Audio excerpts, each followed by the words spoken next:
खबर बलिया से है, जहां आगामी विधानसभा चुनाव को लेकर जारी ब्राह्मण पॉलिटिक्स के दौरान सपा और बसपा एक दूसरे पर सवालिया निशान लगा रही हैं। दोनों पार्टियां ब्राह्मण समाज को अपने अपने पाले में होने का दम भर रही हैं, जबकि सपा और बसपा एक दूसरे पर ब्राह्मण वर्ग को अपमानित करने का भी आरोप लगा रही हैं।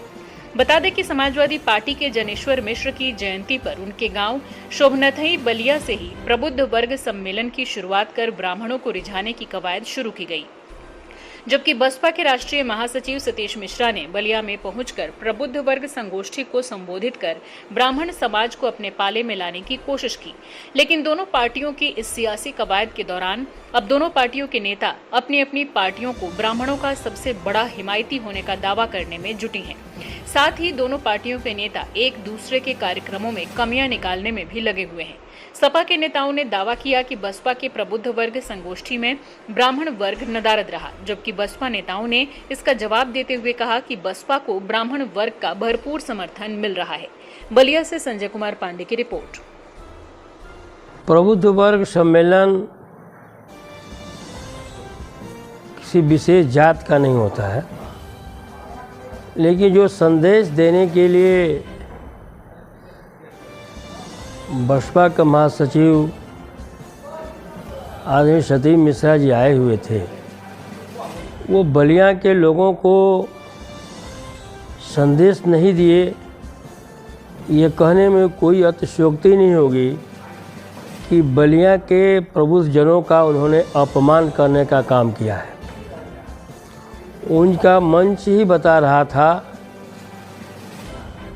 कि यह प्रबुद्ध वर्ग सम्मेलन नहीं है, और प्रबुद्ध वर्ग के लोग वहाँ देखे गए। तो जिस तरह से प्रबुद्ध वर्ग गोष्ठी का नाम दिया गया था, वहाँ पे ब्राह्मणों की बात की जा रही थी, तो ब्राह्मण किसके साथ है इस बार चुनाव में?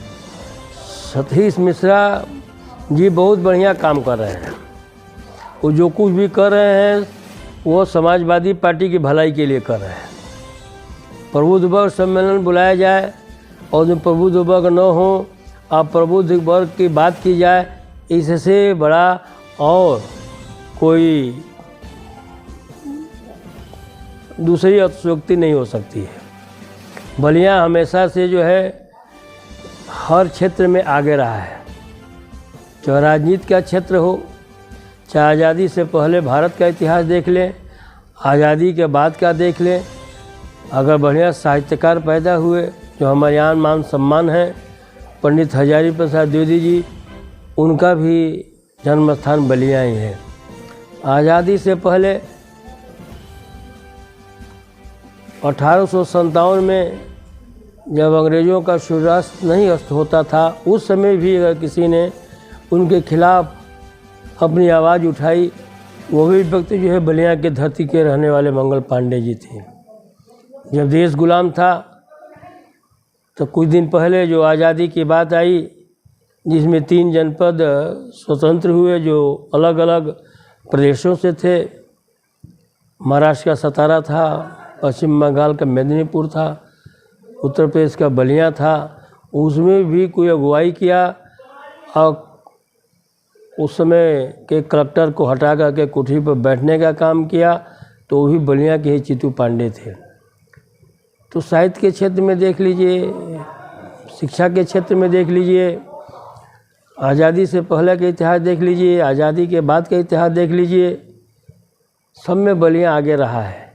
तो जिस तरह से बीएसपी और भाजपा जिस तरह से ताल ठोक रही है कि ब्राह्मण के समाज के लोग हमारे साथ हैं, तो क्या संपूर्ण उत्तर प्रदेश की जनता और खासतौर प्रबुद्ध वर्ग ये मन बना चुका है कि इस आतताई सरकार को उखाड़ फेंकना है और आने वाले दिनों में जिससे उत्तर प्रदेश का विकास हो सके, नौजवानों को। मुझे लगता है कि आज के मोबाइल के ज़माने में अगर विपक्ष ऐसा कह रहा है तो एक बार सारे फोटोग्राफ निकले हुए हैं, उस फोटोग्राफ में देख ले कि वहाँ पे कौन लोग उपस्थित थे। बहुजन समाज पार्टी के जो हमारे बेस वर्कर हैं, अगर उनकी मीटिंग बुला दी जाए तो फिर उतने छोटे ग्राउंड में नहीं हो सकता है। वहाँ पे केवल प्रबुद्ध वर्ग के लोगों को ही बुलाया गया था और प्रबुद्ध वर्ग के लोग भी वहाँ पहुँचे थे। हालांकि ये ज़रूर था कि बहुत लोग अभी कहीं न कहीं किसी कारणवश इधर उधर फंसे रह गए, क्योंकि ये प्रोग्राम जैसे बलिया सदर के अलावा चूँकि काफ़ी दूर दूर से जिनको जाना था वो लोग नहीं पहुँच पाए थे, तो उसके बाद भी उतनी गैदरिंग थी। तो अब ये विपक्ष भले बौखला रहा है, लेकिन प्रबुद्ध वर्ग पूरी तरह से बहुजन समाज पार्टी के साथ आ चुका है। तो किस वजह से जो विपक्ष के लोग हैं उनका आरोप है कि जो प्रबुद्ध वर्ग के लोग इस कार्यक्रम में ना आकर तमाम लोग अलग तो ये उनको बताना पड़ेगा। उसमें मैंने पहले भी कहा कि वो मोबाइल में फ़ोटो है, अखबारों में फ़ोटो है, वहाँ से वीडियोग्राफ हुए हैं, तो ज़रा उसको जूम करके देख लें लोग। अगर जूम करने पे भी ना दिखाई दे तो वो लोग बताएं उनके आई का चश्मा हम कहीं से बनवा देंगे, चश्मा लगा के देख लें। और पिछली बार 2007 में जिस तरह से बहुजन समाज पार्टी के साथ प्रबुद्ध वर्ग आया था, उसी तरह से फिर इस बार प्रबुद्ध वर्ग ने मन बना दिया है और उसी की देन है। आप अभी उसी की देन है कि पूरे उत्तर प्रदेश में भाजपा जो है, भाजपा उस चीज़ को समझ रही है। अब वो सबसे ज़्यादा बौखलाहट में भाजपा हो गई है। सपा तो चूँकि अब कहीं रही नहीं, तो भाजपा चूँकि अब देखिए लगातार अपने ब्राह्मण नेताओं को आगे कर रही है, उनको किसी को मंत्री बनाने जा रही है, किसी को प्रभारी बना रही है, किसी को कुछ कर रही है। इसलिए मैं कहा कि अब वो चीज़ें सब चीज़ों से अब बहुत आगे आ चुका है।